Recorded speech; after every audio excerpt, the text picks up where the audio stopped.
Assalamualaikum warahmatullahi wabarakatuh. Perkenalkan, kami dari kelompok 8 akan mempresentasikan pendekatan penilaian saham analisis fundamental.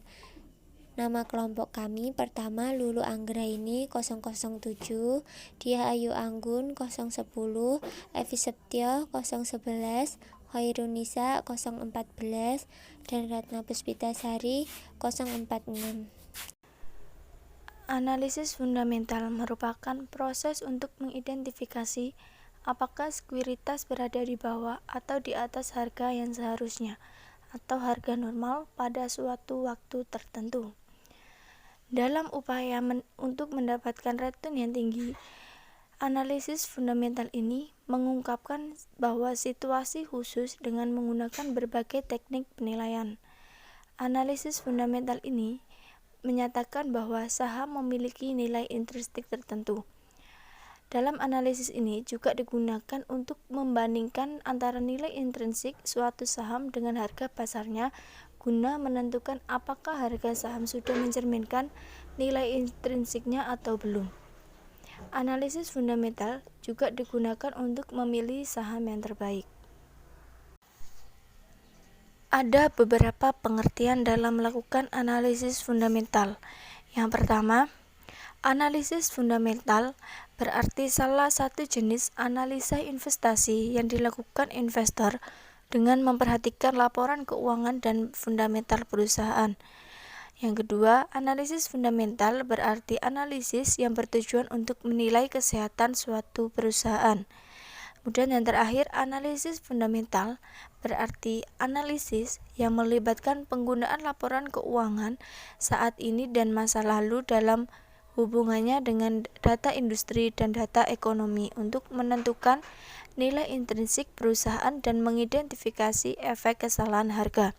Jadi, dapat disimpulkan bahwa analisis fundamental ini berarti analisis yang memiliki tujuan untuk mengetahui kinerja perusahaan melalui analisis laporan keuangan perusahaan, yang termasuk analisis laporan keuangan yang diproyeksikan ke periode yang akan datang, yaitu dengan membandingkan laporan keuangan perusahaan melalui perbandingan internal dan eksternal, yang mana perusahaan memiliki kinerja dianggap lebih baik akan dipilih untuk diinvestasikan.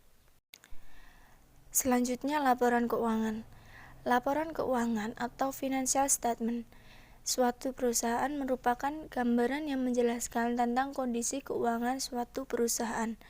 Disinilah bagian yang paling banyak dan paling diteliti untuk dilihat oleh investor dalam rangka mengetahui kondisi suatu perusahaan itu sehat atau tidak. Jika informasi yang diperoleh dari laporan keuangan menggambarkan bahwa kondisi keuangan perusahaan tersebut tidak likuid, maka itu menunjukkan bahwa perusahaan sudah menunjukkan kecenderungan tidak sehat dan membutuhkan dana untuk membantunya dalam mencapai likuiditas kembali.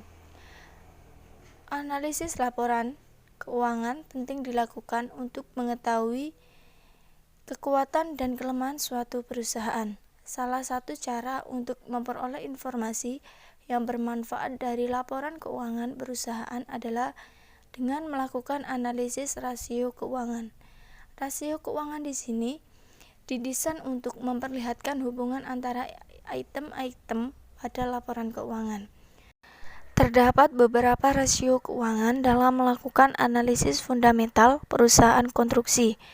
Yang pertama, Debt to Equity Ratio atau DER, yang mana rasio perbandingan hutang dan ekuitas dalam pendanaan perusahaan dan menunjukkan bahwa kemampuan modal itu sendiri yang dilakukan untuk memenuhi seluruh kewajibannya. Untuk sektor konstruksi biasanya memiliki nilai DER paling tinggi dibandingkan sektor yang lain. Namun pada umumnya DER di bawah 1, apalagi di bawah 0,5 merupakan angka yang sangat baik untuk berinvestasi di dalamnya. Rumus DER yaitu Debt to Equity Ratio sama dengan total utang dibagi dengan total ekuitas. Kemudian Current Ratio yang merupakan rasio untuk mengukur kemampuan perusahaan untuk membayar utang lancar dengan menggunakan aktiva lancar yang dimiliki. Level likuiditas setiap perusahaan ini berbeda-beda bergantung pada industrinya. Namun, current ratio ini harus di atas 1, sehingga hal ini berarti perusahaan memiliki aset yang cukup untuk membayar seluruh utang jangka pendeknya. Current ratio dapat dihitung dengan current ratio sama dengan aktiva lancar dibagi dengan utang lancar. Kemudian aset turnover adalah rasio yang digunakan untuk mengukur perputaran semua aktiva yang dimiliki perusahaan dalam menciptakan penjualan. Jadi, semakin besar rasio ini berarti semakin efektif pengelolaan seluruh aktiva yang dimiliki oleh perusahaan. Aset turnover ini dapat dihitung dengan pendapatan dibagi dengan total aktiva. Kemudian selanjutnya return on equity atau ROE yang merupakan kemampuan perusahaan untuk menghasilkan laba setelah pajak dengan menggunakan modal sendiri yang dimiliki perusahaan. Oleh sebab itu, untuk penilaian return on equity ini harus disesuaikan dengan industri masing-masing, karena setiap industri memiliki karakter berbeda dengan pendorongnya juga berbeda. Return on equity ini dapat dihitung dengan laba bersih dibagi dengan ekuitas. Kemudian earning per share rasio ini menggambarkan besarnya pengembalian modal untuk setiap lembar saham dan juga melihat kinerja perusahaan. Semakin meningkat rasio ini menunjukkan kinerja perusahaan semakin baik. Jadi laba per saham atau earning per share ini menjadi salah satu poin dalam menganalisis laporan keuangan perusahaan.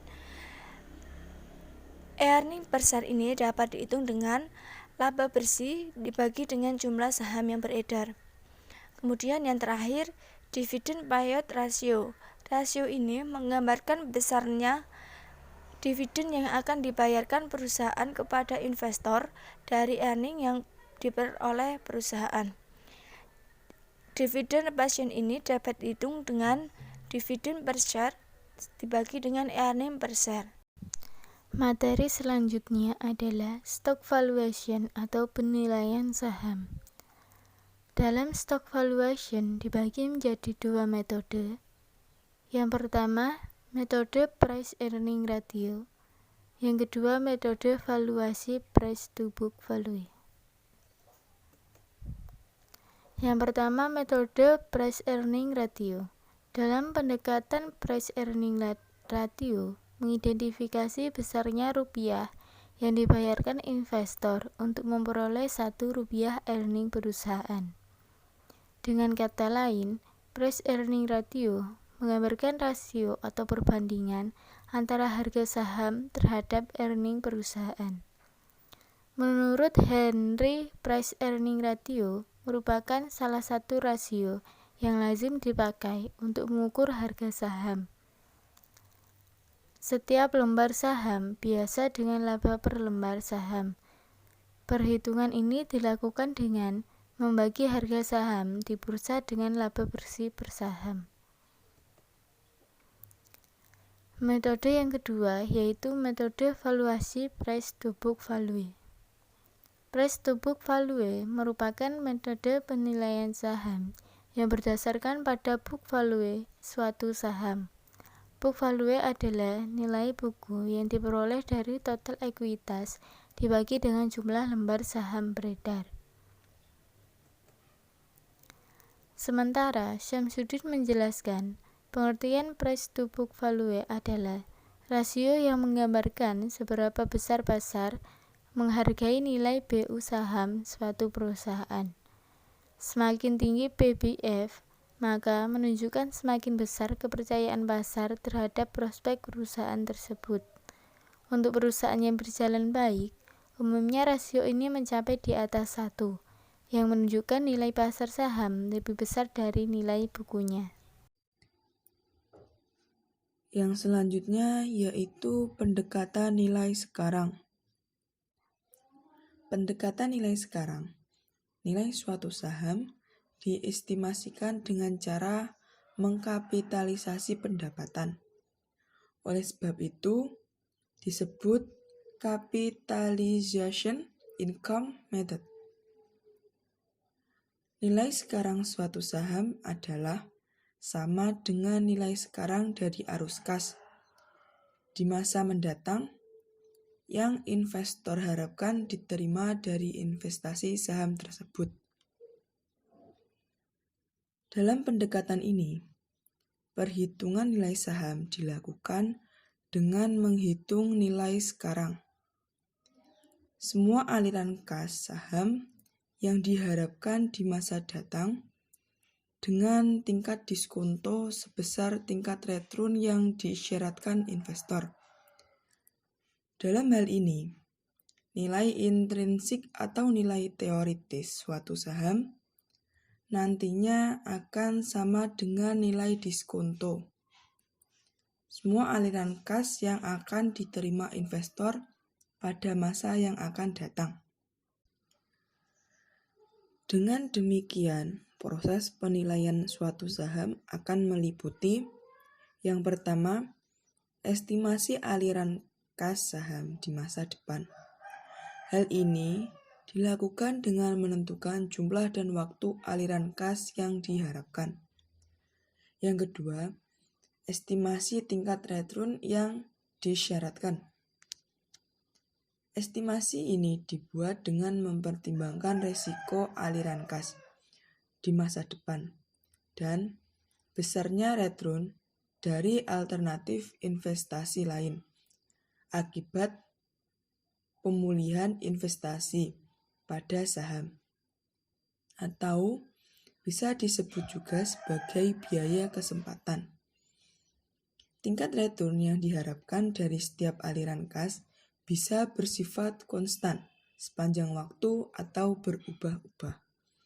Yang selanjutnya, yang ketiga, mendiskontokan setiap aliran kas dengan tingkat diskonto sebesar tingkat return yang disyaratkan. Yang keempat, nilai sekarang setiap aliran kas tersebut dijumlahkan, sehingga diperoleh nilai intrinsik saham bersangkutan.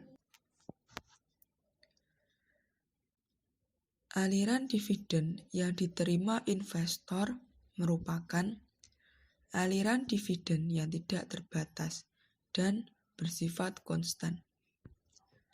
Namun, dalam kenyataannya, ada kalanya perusahaan membayar dividen secara tidak teratur yang jumlahnya tidak konstan. Dengan kata lain, pembayarannya mengalami pertumbuhan. Dalam situasi tersebut, perlu dibedakan antara sesuai dengan karakteristik pertumbuhan pembayaran dividen. Model diskonto dividen dibedakan menjadi dua, yaitu model pertumbuhan tetap dan model tanpa pertumbuhan. Yang pertama, model pertumbuhan tetap atau the constant growth model. Model ini mengasumsikan bahwa pertumbuhan laba pada tingkat pertumbuhan tetap dari tahun ke tahun. Laba termasuk dividen ditambah capital gain. Kenaikan laba meningkat pada tingkat yang konsisten. Oleh sebab itu disebut model pertumbuhan tetap. Yang kedua, model tanpa pertumbuhan atau the zero growth model. Model ini sering disebut para investor dengan sebutan model tak bertumbuh. Kondisi ini merupakan kondisi di mana harus dengan hati-hati untuk dipahami oleh pihak investor. Karena bagi para investor, model ini naik turun dan konstantanya saham di pasar akan memberikan sinyal positif dan negatif. Model ini berasumsi bahwa dividen yang dibayarkan perusahaan tidak akan mengalami pertumbuhan. Dengan kata lain, jumlah dividen yang dibayarkan akan tetap sama dari waktu ke waktu. Selanjutnya, saya akan menjelaskan tentang pendekatan Price Earnings Ratio atau PER. PER ini juga disebut dengan pendekatan multiplier. Di sini, investor akan menghitung beberapa kali atau multiplier nilai earning yang tercermin dalam harga suatu saham. Menurut pendekatan Price Earning Ratio, harga saham dipengaruhi oleh dua faktor, yaitu faktor yang pertama, laba per saham atau earnings per share yang disingkat dengan E besar, dan tingkat risiko investasi atas suatu saham yang disebut rasio atau multiplier yang disingkat dengan R besar. Untuk mencari price atau P, yaitu E kali R atau earnings kali rasio. Baik, kita akan membahas satu persatu dari faktor Price Earning Ratio. Faktor yang pertama yaitu laba per saham atau earnings per share. Banyak cara untuk mengetahui prospek laba per saham, seperti yang pertama, menghitung rata-rata laba per saham beberapa tahun yang lalu. Yang kedua, laba per saham tahun berjalan sama dengan laba per saham tahun depan. Yang ketiga, laba per saham beberapa bulan dalam tahun berjalan dikonversi menjadi 1 tahun. Informasi mengenai laba per saham dapat dilihat dalam laporan rugi laba perusahaan yang mudah didapat di Bursa Efek, yaitu di Pusat Referensi Pasar Modal atau PRPM, yang terletak di Gedung Bursa Efek. Laba per saham juga terdapat dalam laporan keuangan emiten yang termuat pada komputer informasi yang disediakan oleh kantor-kantor broker efek lewat provider informasi seperti IMG, RTI, Reuters, dan Bloomberg. Untuk mencari laba per saham, yaitu laba bersih dibagi dengan jumlah saham. Kemudian faktor yang kedua yaitu rasio atau multiplier. Untuk menghitung rasio dapat dilakukan dengan dua cara, yaitu R teoritis dan R aktual. Selanjutnya, untuk mencari Price Earning Ratio, kita dapat membagi harga saham dengan earning per lembar saham. PER juga merupakan ukuran harga relatif dari sebuah saham perusahaan. PER juga bisa dicari dengan rasio pembayaran dividen atau dividen payout ratio dibagi dengan tingkat return yang diisyaratkan dikurangi dengan tingkat pertumbuhan dividen yang diharapkan. Apabila hasil PER telah diketahui, maka estimasi nilai intrinsik saham dalam analisis perusahaan dapat dilakukan dengan memanfaatkan dua komponen informasi penting dalam analisis perusahaan, yaitu EPS dan PER. Dan kata lain, nilai intrinsik suatu saham merupakan fungsi dari EPS yang diharapkan dan besarnya PER saham bersangkutan. Untuk mencari nilai intrinsik, yaitu dengan mengalihkan estimasi EPS kali PER atau E1 kali PER. Nilai intrinsik saham perusahaan ini kemudian dibandingkan dengan harga pasar saham saat ini. Pendekatan PER atau Price Earning Ratio ini didasarkan pada hasil yang diharapkan pada perkiraan laba per saham di masa yang akan datang, sehingga dapat diketahui berapa lama investasi saham akan kembali.